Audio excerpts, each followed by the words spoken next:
ఆర్థిక సంక్షోభంలో ఉన్న ఆంధ్రప్రదేశ్ రాష్ట్రానికి చంద్రబాబు నాయుడు యొక్క దార్శనికతో ఈ రోజున స్వదేశీ విదేశీ పెట్టుబడిదారులు క్యూ కడుతున్నారు. దానికి తోడు కేంద్ర ప్రభుత్వం నుంచి నిధుల వరద.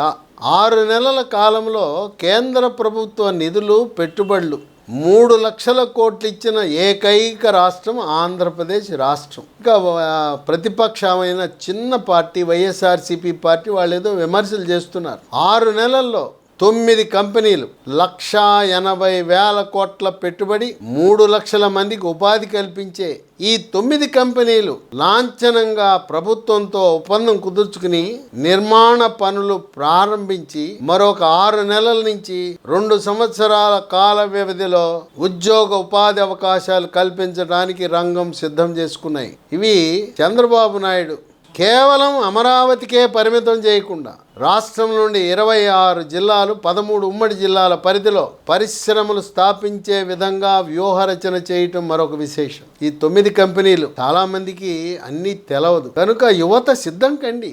ఈ ఉద్యోగ అవకాశాలు అందిపుచ్చుకోవడానికి ఉత్తరాంధ్రలోను మరి కోస్తాంధ్రలోను రాయలసీమ 3 ప్రాంతాలలో కూడా ఈ యొక్క కంపెనీలు రాబోతున్నాయి. త్వరలో మీకు ఉద్యోగ అవకాశాలు మిమ్మల్ని వరించబోతా ఉన్నాయి. మొట్టమొదటిది BPCL, Bharat petroleum corporation limited, Nellore జిల్లా దానికి సమీపంలో ఉండే రామాయపట్నం పోర్టు. అక్కడ పెట్టుబడి 95,000 కోట్లు, 3,000 ఉద్యోగాలు మొదటి దశ. 2030 నాటికి 6,000 ఎకరాల్లో పూర్తి ప్రాజెక్టు 3 దశల్లో పూర్తి కాబోతా ఉంది. ఆనాటికి 12,000 మందికి ఉద్యోగాలు రాబోతా ఉన్నాయి. ఇది పూర్తిగా కేంద్ర ప్రభుత్వ రంగ సంస్థ. వాళ్ళు బీపీసీఎల్ వాళ్ళు శ్రీకాకుళం, మచిలీపట్నం, రామాయపట్నం 3 ప్రాంతాలు పరిశీలించి రామాయపట్నం అనుకూలంగా ఉంటుందని అక్కడ ఏర్పాటు చేశారు. ఇక రెండవది టీసీఎస్ టాటా 80 కోట్ల పెట్టుబడితో 2,000 ఉద్యోగాలు, సాఫ్ట్వేర్ ఉద్యోగాలు సిద్ధంగా ఉన్నాయి. ఇవి ఎక్కడ? మధురవాడ, వైజాగ్లో. వాళ్ళు ఇంకొక అడుగు ముందుకేశారు.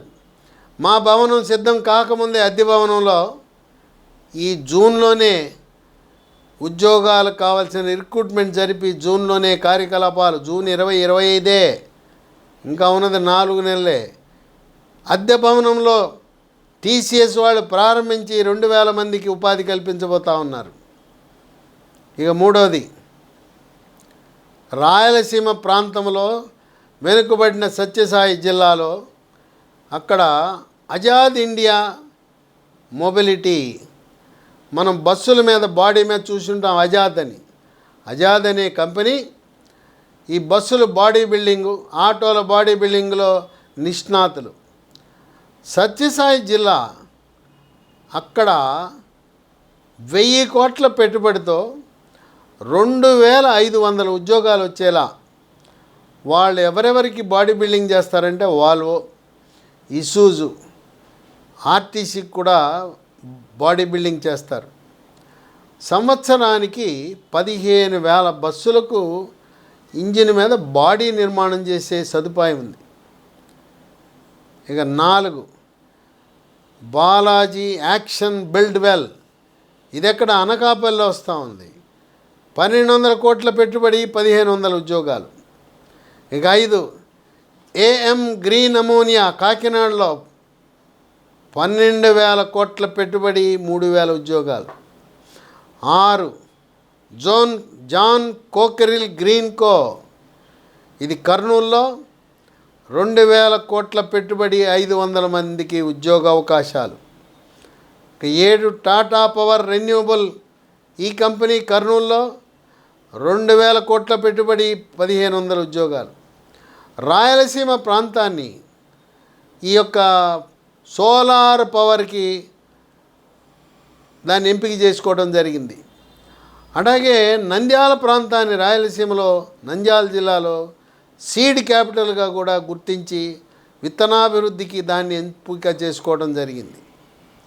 ఇక 8 క్లీన్ రెన్యూవబుల్ హైబ్రిడ్ కర్నూలులో 2,000 కోట్లు, 1,000 మందికి ఉద్యోగాలు. ఇక 9వది రిలయన్స్ కంప్రెస్డ్ బయోగ్యాస్ ప్రాజెక్టు రాష్ట్ర వ్యాప్తంగా అన్ని జిల్లాల్లో పెట్టుబడి 65,000 కోట్లు, ఉద్యోగాలు 2,50,000 మందికి ఉద్యోగాలు, 500 ప్లాంట్లు, ఒక్కొక్క ప్లాంట్ ఖరీదు 1,300 కోట్ల రూపాయలు.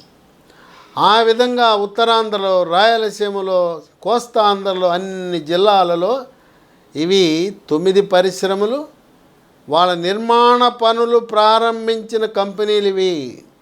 ఇంకా ఇలాంటి కంపెనీలు, ప్రభుత్వంతో చర్చలు జరుపుతున్న కంపెనీలు, ప్రభుత్వ అనుమతులు పొందవలసిన కంపెనీలు కోకొల్లలుగా ఉన్నాయి. జగన్మోహన్ రెడ్డి 3 రాజధానులు అన్నాడు. అది కాదు కావాల్సింది. 3 రాజధానులు పెడితే ఏమి ఉద్యోగాలు రావు. కర్నూలులో హైకోర్టు పెడితే ఏమి రావు, ఉద్యోగాలు రావు. కర్నూలులో ఎలాగో చంద్రబాబు నాయుడు ఒక హైకోర్టు బెంచ్ పెడుతున్నాడు.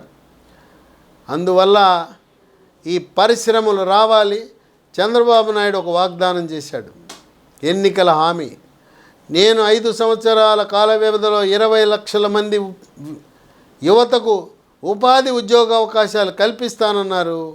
ఆ అడుగులు వేసే విధంగా తప్పనిసరిగా 5 ఏళ్ళు పూర్తయ్యేసరికి 20 లక్షల మందికి కాదు, 25 లక్షల మందికి కూడా ఉద్యోగ అవకాశాలు వచ్చినా ఏమాత్రం ఆశ్చర్యపడవలసిన అవసరం లేదు. ఆంధ్రప్రదేశ్ రాష్ట్ర అభివృద్ధిని, పెట్టుబడులను చూసి పొరుగు రాష్ట్రాలు, భారతదేశంలో ఇతర రాష్ట్రాలు కూడా ఈర్ష్యపడే విధంగా ఉంది. చంద్రబాబు నాయుడు అధికారంలోకి రాగానే కూల్చివేతలతో ప్రారంభించిన జగన్మోహన్ రెడ్డి ఆయన పరిపాలన రివర్స్ టెండరింగ్, ప్రభుత్వమే రివర్స్ గేర్, వెనక్కి నడిచింది. పగ, ప్రతీకారం, కక్ష, ఇవే ఆయన ప్రభుత్వము, ఆయన పనితీరు. కులాలను టార్గెట్గా పెట్టుకుని ప్రాంతాల మధ్య విభేదాలు, కులాల మధ్య విభేదాలు, మతాల మధ్య విభేదాలు సృష్టించి ఆంధ్రప్రదేశ్ రాష్ట్రాన్ని అధోగతి పాలు చేసింది ఎవరంటే జగన్మోహన్ రెడ్డి. ఇది జూన్ 2024 నాటికి ఫలితాలు వచ్చే నాటికి కనీసం ప్రభుత్వ ఉద్యోగులకు 1వ తారీఖు జీతాలు ఇవ్వలేని పరిస్థితి, పెన్షన్దారులకు 1వ తారీఖు పెన్షన్ ఇవ్వలేని పరిస్థితి. అటువంటి ఆర్థిక సంక్షోభంలో ఆంధ్రప్రదేశ్ రాష్ట్రం వెంటిలేటర్ మీద ఉండి ఆక్సిజన్ పీల్చుకున్న సందర్భం ఉన్నప్పుడు చంద్రబాబు నాయుడు పగ్గాలు చేపట్టిన తర్వాత కేంద్ర ప్రభుత్వం విడుదల చేసిన 3 లక్షల కోట్ల సహాయంతో ఈరోజు 1వ తారీఖు సామాజిక పింఛన్లు 65 లక్షల మందికి 4,400 కోట్లు, వృద్ధులకు, వికలాంగులకు, వితంతులకు, వారితో పాటు ప్రభుత్వ ఉద్యోగస్తులకు 1వ తారీఖున జీతం, 1వ తారీఖున పెన్షన్ ఇవ్వగలిగిన పరిస్థితికి వచ్చామంటే అదంతా కూడా చంద్రబాబు నాయుడు యొక్క ఆయనపై ఉండే నమ్మకం, విశ్వాసం. ఇప్పుడు పగకు, ప్రతీకారానికి, కక్షకు తావు లేదు. జగన్మోహన్ రెడ్డి రాష్ట్రాన్ని నాశనం చేశాడు. ఆయన ఊసెత్తవలసిన అవసరమే లేదు.